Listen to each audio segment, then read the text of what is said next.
Ya, selamat siang. Selamat datang di Mas Fajar Vlog. Hari ini saya lagi jalan dari Desa Argomulyo ke Desa Tanjung Kari. Kita ada cuci mobil dulu ya guys. Karena ini kan mobil rental, jadi kita harus jaga bersihan biar konsumen tetap nyaman gitu. Ya, untuk video sekarang mungkin saya akan coba membahas apa ya yang bisa dibahas. Mungkin contoh-contoh ataupun SOP yang harus ada, yang SOP yang wajib dilakukan dalam usaha rental mobil ataupun usaha yang sedang jalan ini, rental mobil ataupun apapun itulah, harus ada SOP-nya. Tapi ini yang untuk sekarang yang saya bahas itu adalah usaha rental mobil. SOP-nya usaha rental mobil. Kalau goyang-goyang nggak apa-apa ya, karena jalannya sedikit bergelombang, jalan untuk daerah Lampung Timur ini. Mungkin untuk kiat-kiat ya, bukan kiat ya, apa ya namanya? Kok kiat sih? Maksudnya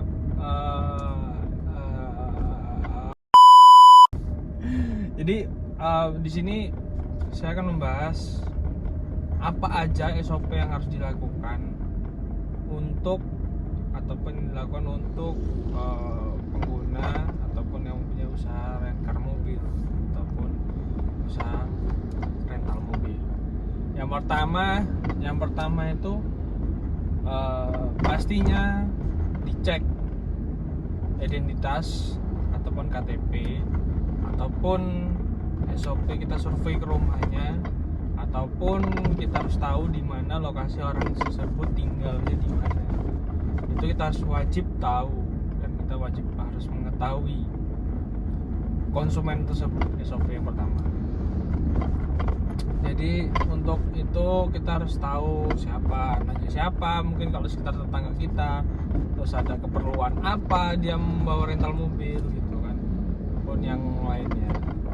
Terus untuk yang kedua, mungkin bisa jadi juga, itu bisa jadi tentang, kok bisa jadi sih? Untuk yang kedua itu identitas kendaraan ataupun jaminan. Yang kedua jaminan konsumen ketika rental mobil. SOP-nya gitu. Jadi ketika konsumen itu mau rental mobil ke kita, dia harus memberikan jaminan. Jaminan itu bukan berupa SIM ataupun KTP ataupun berupa KTP dan berupa kendaraan bermotor.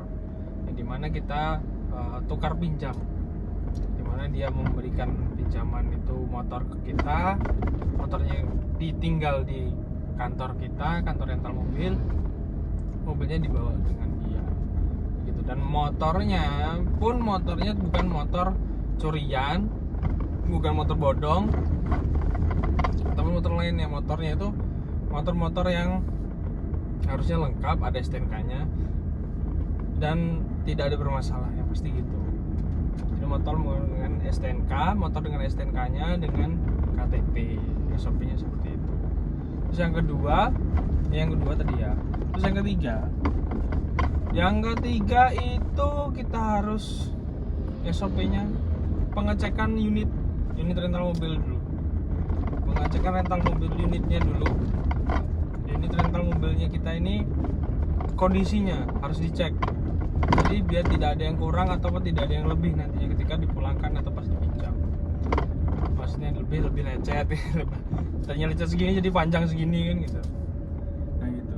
Nah jadi misalkan kita bisa cek dulu, kita video di mana letak-letak kalau emang ada den-dennya ataupun lecet-lecetnya di mana, titik-titiknya kita paham dengan video itu, kita rekam, kita buat dokumentasi. Setelah itu cek ban serep ada atau tidak, kunci-kuncinya ada atau tidak, semuanya harus lengkap, harus ready. Terus ditambah lagi kita siap-siapin STNK-nya ataupun bensinnya berapa balok, cranksnya berapa, itu harus ada. Yang ketiga. Terus selanjutnya yang keempat, SOP yang harus dilakukan itu kalau di rental mobil kami, mobil harus keadaan bersih. Mobil harus bersih. Ini kan kotor nih ya, kotor. Ini jadi saya habis daftar di desa. Jadi kalau misalkan ini nih kayak gini kan udah mulai kotor nih, waduh, jadi harus bersih. Nih pokoknya semua harus bersih. SOP-nya begitu. Tuh, itu yang keempat. Mobil kita harus bersih. Bensin jangan sampai res, maksudnya jangan sampai kuning, paling nggak bisa satu balok, 2 balok itu standarnya. Biar kalau orang kan nggak takut kalau pas lagi minjem, pas bawa mobil kita nggak bingung cari pom bensinnya. Misalkan apa dia takut ini nyampe nggak sih ketika kalau bensinnya udah nyampe kuning, itu kan kasihan konsumen kita juga, nanti takutnya dia panik karena nggak pernah pakai mobil kan.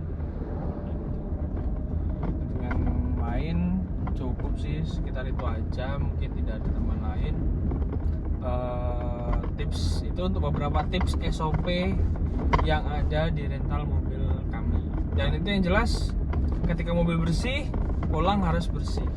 Ketika bensinnya 2 balok, pulang harus 2 balok. Range-nya yang sama. Range itu jarak tempuh.